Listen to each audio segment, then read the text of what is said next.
Section 4.2, trigonometric functions defined in terms of the unit circle. We introduced the trigonometric functions using unit circles and radians. So a unit circle is a circle of radius 1.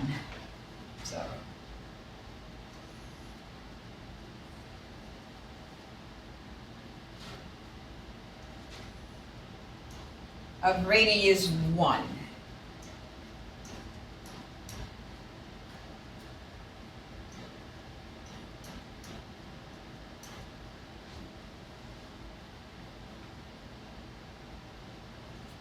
And the vertex here is at the origin, so we have x squared plus y squared is equal to 1. So this is a unit circle. Let's discuss the length of the intercepted arc as we've done previously. So if we have a central angle T and the intercepted arc is of length T,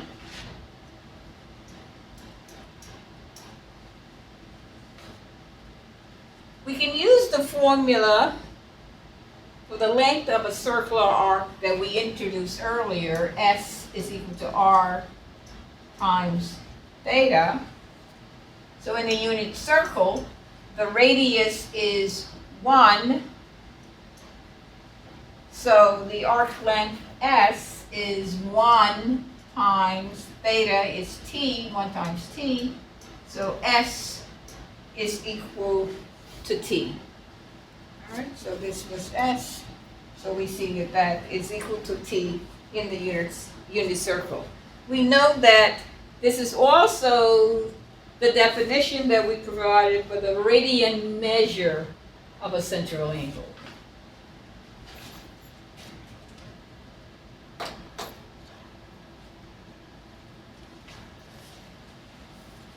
All right, let's introduce the 6 trigonometric functions with respect to the unit circle. So for each real number, let's go back. So for each real number T, there corresponds a point with coordinates xy on the unit circle. So it's my point P.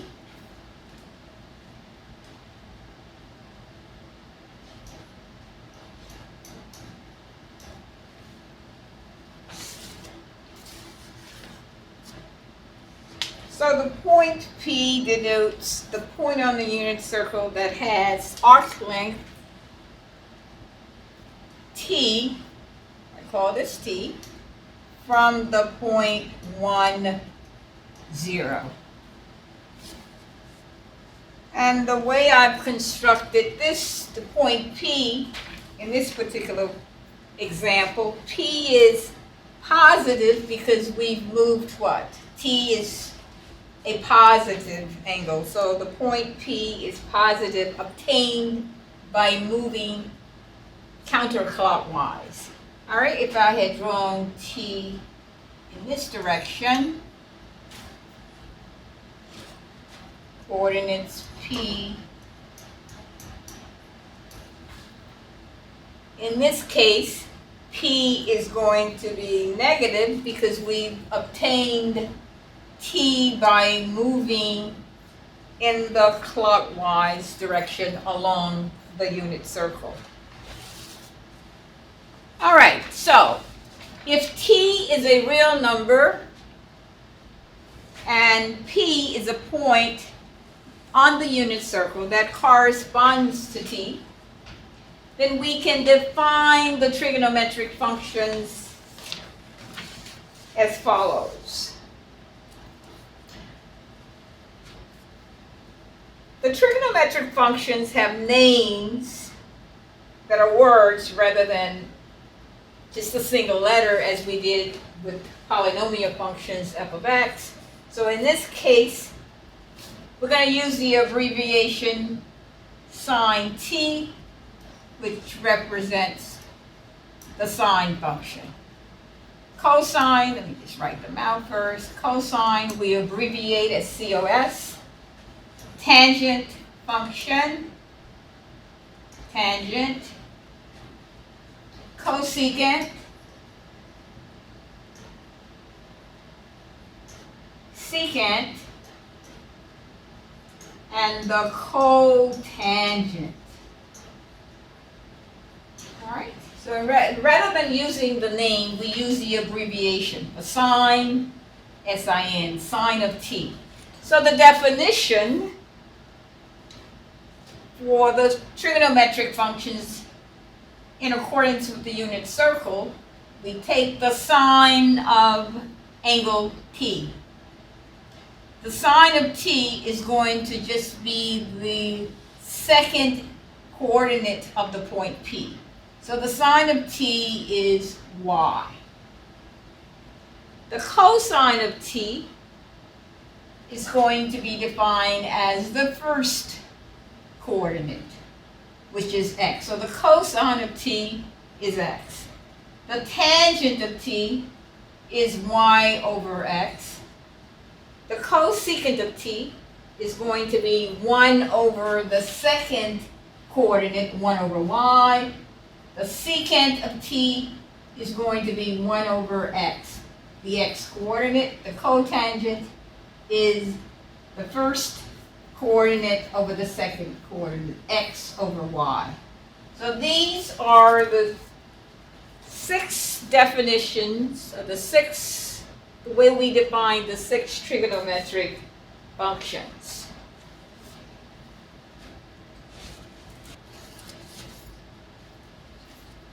Let's look at an example. Using the figure on the right, we're going to find the values of the trigonometric functions at t. And we notice in the figure that point P has coordinates, just rewrite them, as coordinates the square root of 3 over 2. The y coordinate is 1/2. All right, so this is our unit circle. We will use the definitions of the trigonometric functions as we have defined them in terms of the unit circle. All right, we define the sine of the point, the sine of t. So the sine of t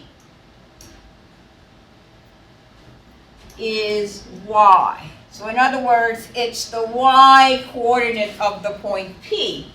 In this example, is going to be 1/2. The cosine of t is the x coordinate of the point. The x coordinate is the square root of 3 over 2. The tangent of t is defined as y over x. That's the y coordinate of the point P, in this case, which is 1/2, divided by the x coordinate. The x coordinate of the point P is the square root of 3 over 2. And if we simplify this, we get 1/2 times 2 divided by the square root of 3, which is 1 over the square root of 3. And if you wish to rationalize the denominator here, if we multiply numerator and denominator by the square root of 3, we will get the square root of 3 over 3. The cosecant of t is defined as 1 over y. So that's 1 over the y coordinate, 1 over 1 divided by 1/2. 1 divided by 1/2 is 2. The secant of t is defined as 1 over the x coordinate. So we have 1 divided by the square root of 3 over 2. which is 2 divided by the square root of 3. And again, if we rationalize the denominator, we get 2 times the square root of 3 over 3. The cotangent of t is defined to be the x-coordinate divided by the y-coordinate. So we get the square root of 3 over 2 divided by 1/2, which is the square root of 3 over 2 times 2, which is the square root of 3.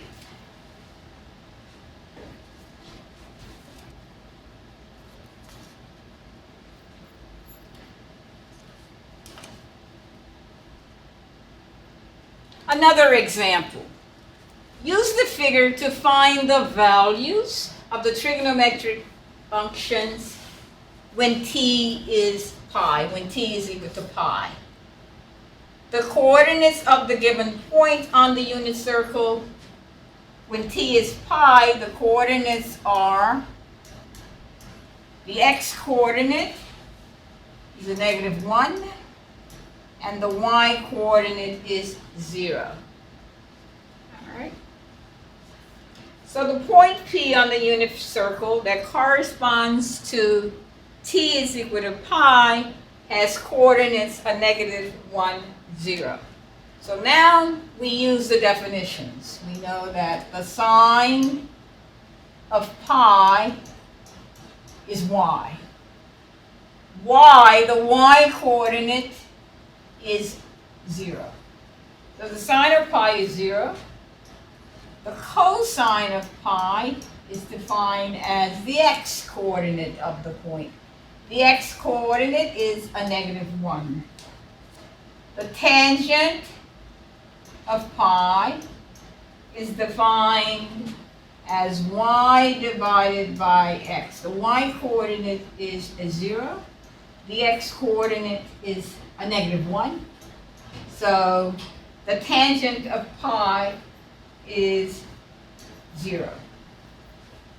Now the secant.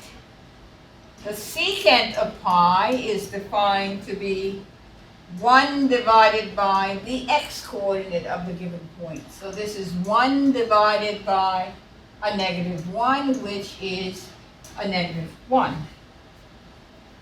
Cotangent of pi is defined to be x divided by y. The x-coordinate is a -1 divided by the y-coordinate. The y-coordinate is 0. So therefore this is what? Undefined. Division by 0 is not permitted. And the last one is the cosecant. The cosecant of pi. The cosecant function is defined to be 1 over y. So this is again 1 over 0, which is undefined.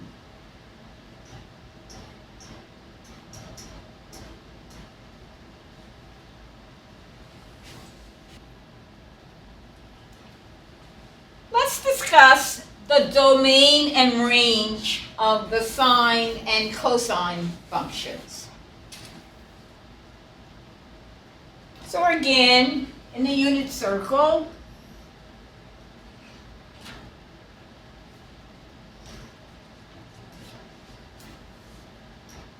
the angle T, the point with coordinates x, y. Okay.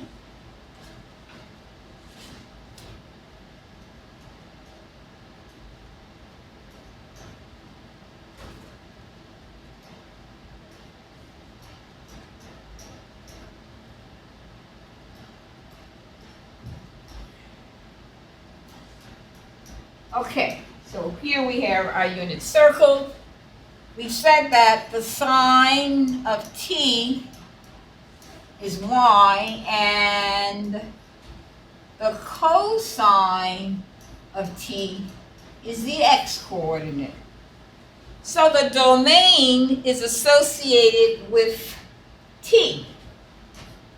All right, the angles radian measure and the intercepted arc's length. So the range is associated with the y-coordinate, the point's second coordinate. Now, because t can be any real number, in both cases t can be any real number, so we say that the domain is going to be the set of all real numbers. All right, the set of all real numbers. The range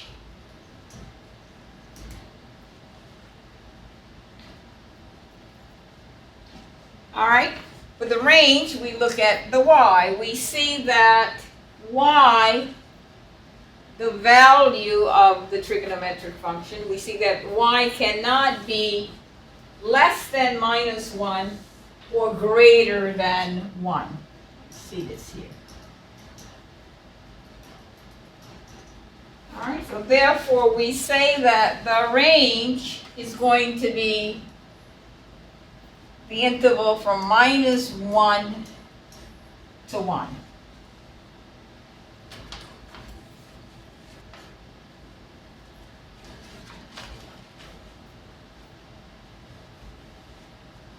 Let's consider exact values of the trigonometric functions. And let's begin with t is equal to pi. All right, so if we have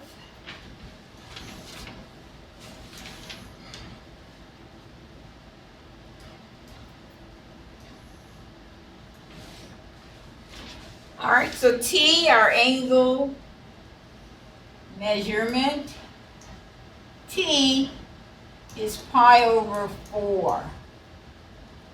All right, our point, we have a point. All right, let's say the coordinates are a, b, of which we will find. So we have 1, -1. All right, so let's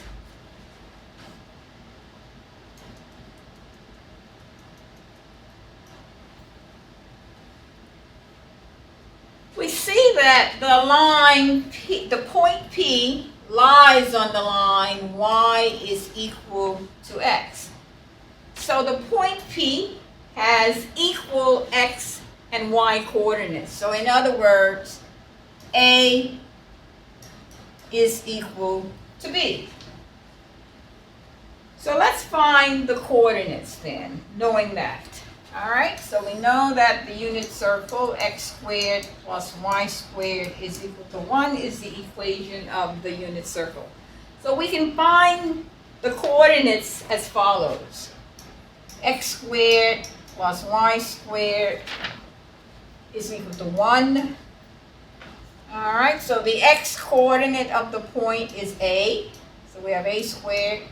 The y coordinate is b, so we have b squared. So a squared plus b squared is equal to 1. But we know that a is equal to b, so we have a squared plus a squared is equal to 1. 2a squared is equal to 1. Dividing both sides by 2, we have a squared is equal to 1/2.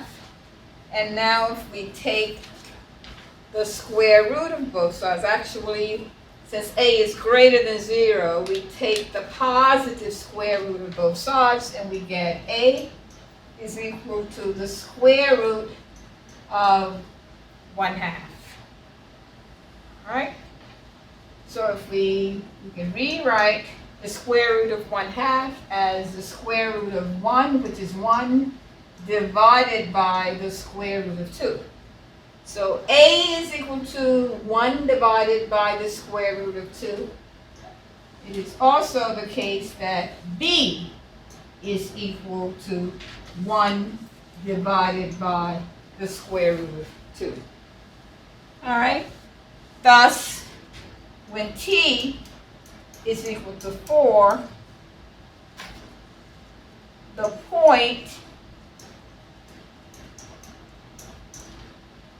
has the point P on the circle, on the unit circle, has coordinates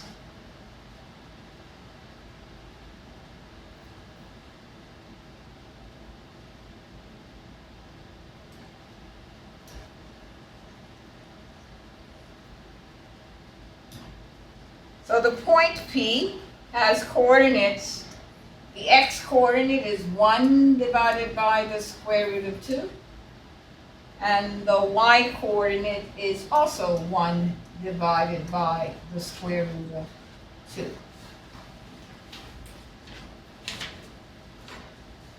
And just one other point, if we want to rationalize, we know that 1 divided by the square root of 2 is going to be the square root of 2 is going to be the square root of 2, and square root of 2 times the square root of 2 is 4, which is 2. All right? So we can rewrite the coordinates as square root of 2 divided by 2, and the y coordinate of the point is also the square root of 2 over 2. So we will use these values for the coordinates of the point P to find the values of the trigonometric functions at t is equal to pi over 4.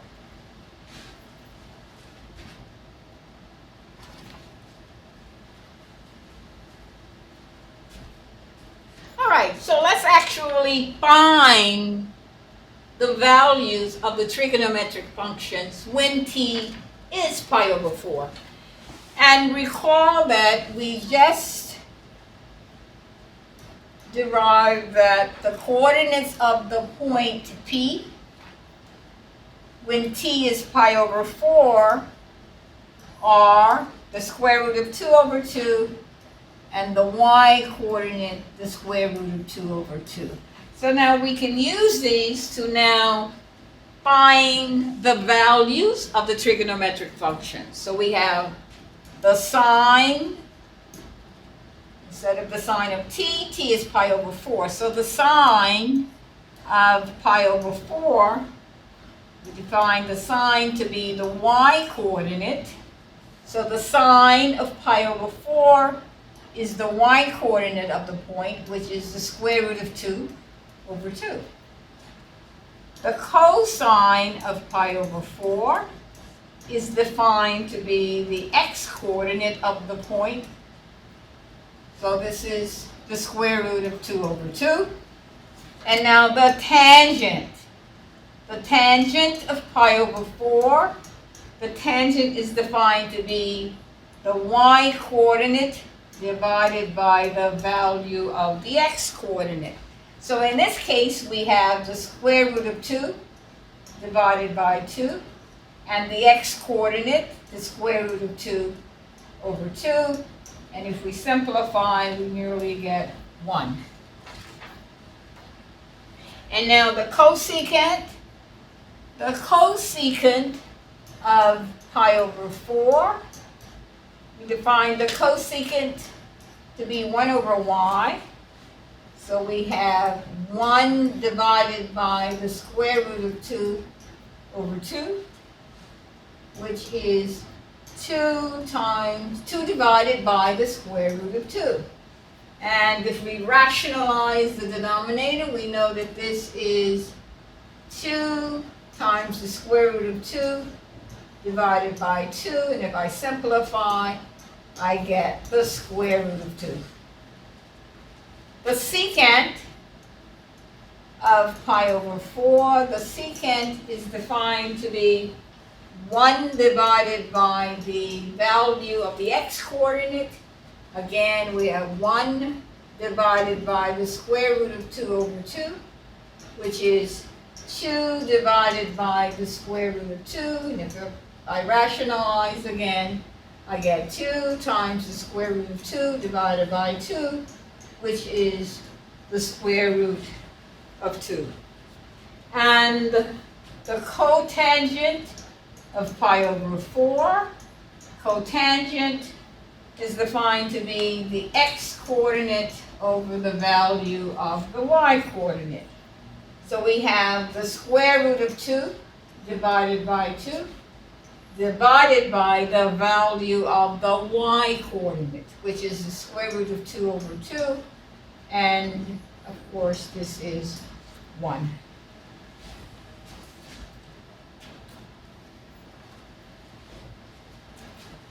Even and odd trigonometric functions.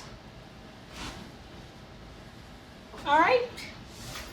You may recall that a function is even if f of a negative t is equal to f of t.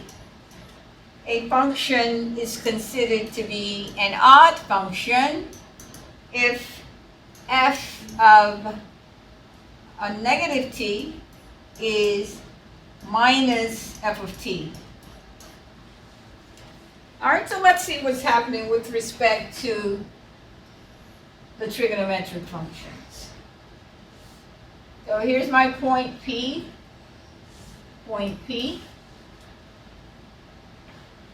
and let's consider a point Q.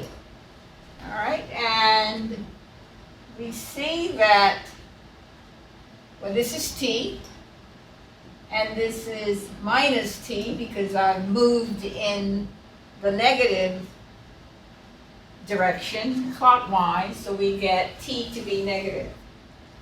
And we know that x squared plus y squared is equal to 1. So let's look at the coordinates of point P. The coordinates of point P would be the cosine of t, and the y-coordinate would be the sine of t. Because remember, we have x, y. The cosine of t is the x-coordinate, and y is sine of t. For point Q, the coordinates are the cosine of a negative t, and the y-coordinate would be the sine of a negative t. Now we see that the x-coordinate of point P is the same as the x-coordinate of P. So therefore, I can say that the cosine of a negative t is equal to the cosine of t. So what do we conclude? We conclude that the cosine function, the cosine is an even function. On the other hand, the sine of a negative t, we look at the y-coordinate here and the y-coordinate of point Q, we see that the sine of a negative t is minus the sine of t. So therefore, we say that the sine function is what? Is an odd function.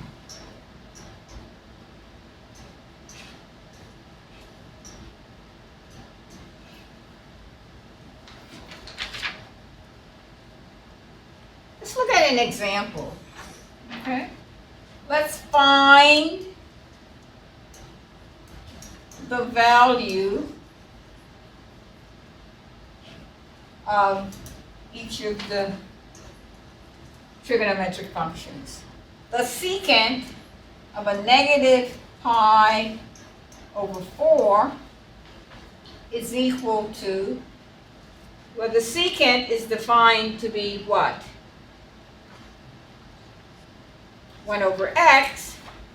So the cosine, so the secant of a negative pi over 4, the x is positive. So we have the secant of pi over 4. So the secant function, in other words, is an even function. And you recall that the secant of pi over 4 is just the square root of 2. All right? What about the sine of a negative pi over 4? All right, we said that the sine function is an odd function. So therefore, the sine of a negative pi over 4 is minus the sine of pi over 4.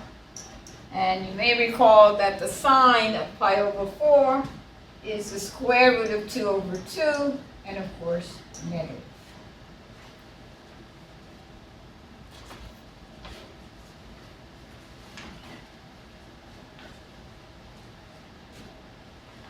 All right, in your readings, you may recall how the fundamental identities were defined. The fundamental identities, first you had the reciprocal identities, and we have to use the reciprocal identities. You may recall that the reciprocal identities for the trigonometric functions are that the sine of t is 1 divided by the cosecant of t. Why is that? Well, the sine of t is y, and we define the cosecant of t to be 1 over y. So therefore, the cosecant of t is 1 over the sine of t. So therefore, we say that the sine, the cosecant, is the reciprocal of the sine function, or the sine function is the reciprocal of cosecant. All right, and let's continue, and you can prove each one by using the basic definition of each of the trigonometric functions in terms of the unit circle. So we have the cosine of t is going to be the reciprocal of the secant function, the secant of t. The tangent of t was defined to be y over x, but in this case, of course, for the unit circle, so we're going to have 1 divided by the cotangent of t, and the cosecant of t is 1 over the sine of t. The secant of t is the reciprocal of the cosine function, 1 divided by the cosine of t. And the cotangent of t is the reciprocal of the tangent function, 1 divided by the tangent of t. All right? And the quotient identities, you remember those, the quotient identities, quotient identities. All right.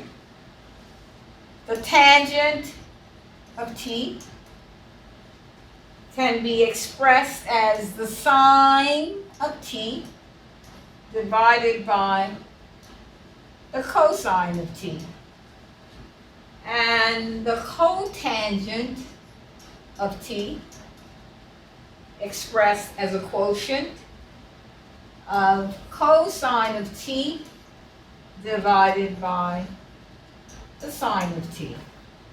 So we're going to use, as the problem indicates, to find the value of each of the other 4 remaining trigonometric functions, given that the sine of t is 2/3, and the cosine of t is the square root of 5 over 3.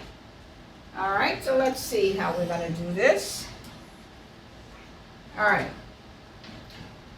So the sine of t is 2 over 3. The cosine of t is the square root of 5 over 3. So we need the tangent of t. All right, and the tangent of t is what? It's, in this case, the tangent of theta. So the cosine of the tangent of theta, well, I'm using t for the angle.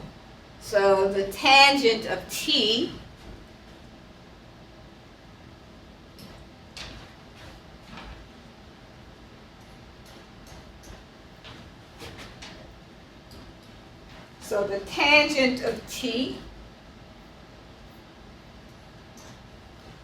will be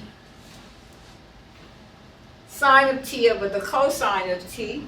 So that's going to be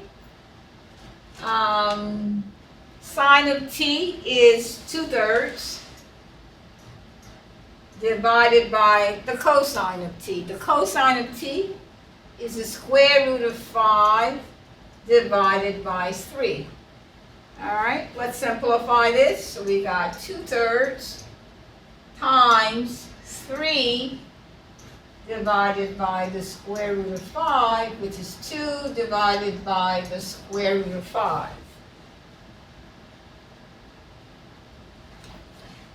The cosecant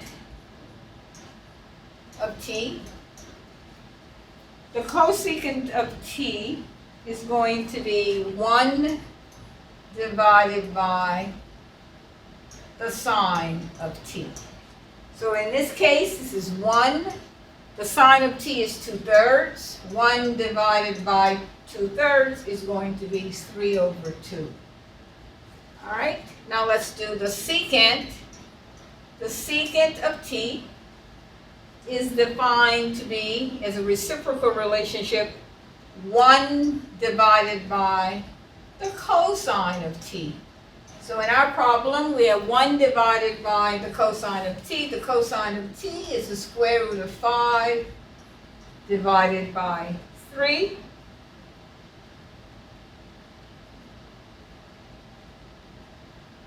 Which is 3 divided by the square root of 5. And the last one is the cotangent of t. The cotangent of t is the cosine of t, which is the square root of 5 divided by 3, all divided by the sine of t. The sine of t is 2/3. So we have the square root of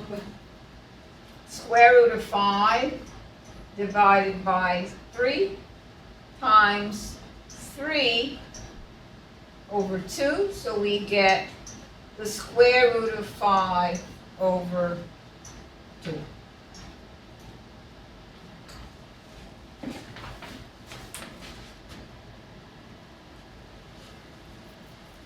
As another example where you're using the trigonometric identities, I would like for you to complete checkpoint number 6 for homework. The problem reads as follows. Given that the sine of t is equal to 1/2 and t is greater than or equal to 0 less than pi over 2, find the value of the cosine of t using the appropriate trigonometric identity. All right. Here you're actually, we'll be using the Pythagorean identity, so that you will recall from your reading.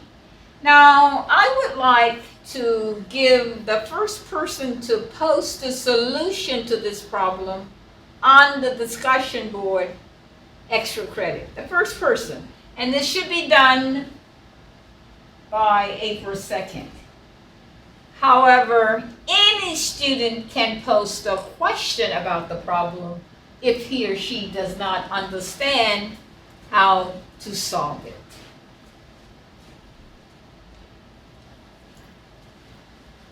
Periodic functions. Let's discuss what we mean about the properties, the periodic properties of the sine and the cosine function. All right? So basically,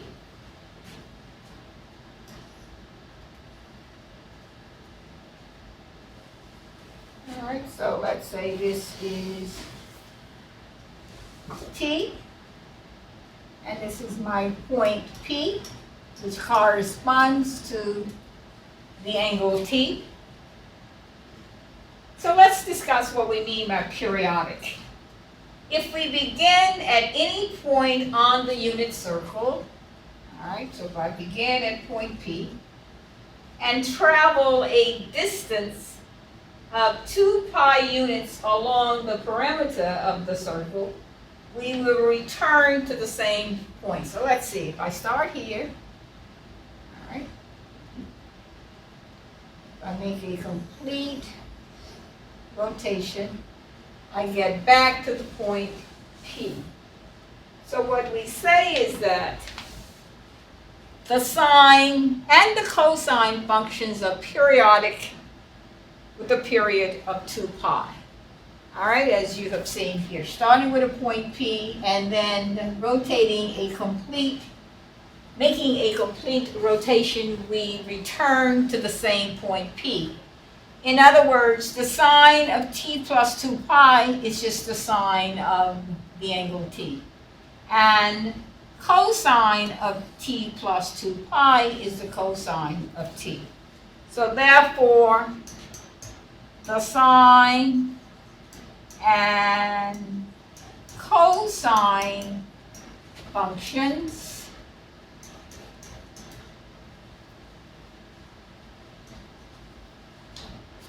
are said to be periodic and have a period of 2 pi. And in your reading, you may recall that the periodic properties of tangent and cotangent functions are that the tangent of t plus pi is equal to the tangent of t, and the cotangent of t plus pi is equal to the cotangent of t. So therefore, we say that the tangent and cotangent functions are periodic and have a period of pi.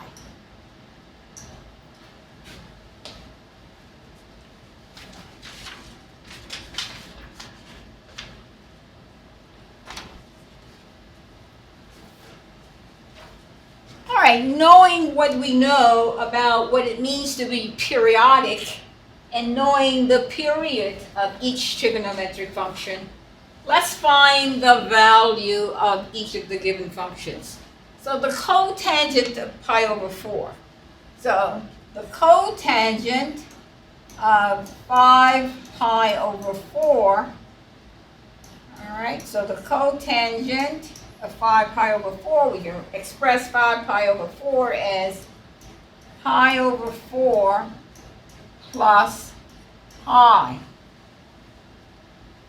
But we know that the cotangent function is periodic with a period of pi. So therefore, the cotangent of pi over 4 plus pi is just going to be the cotangent of pi over 4, which is 1. In part B, we want to find the cosine of a negative pi over 4.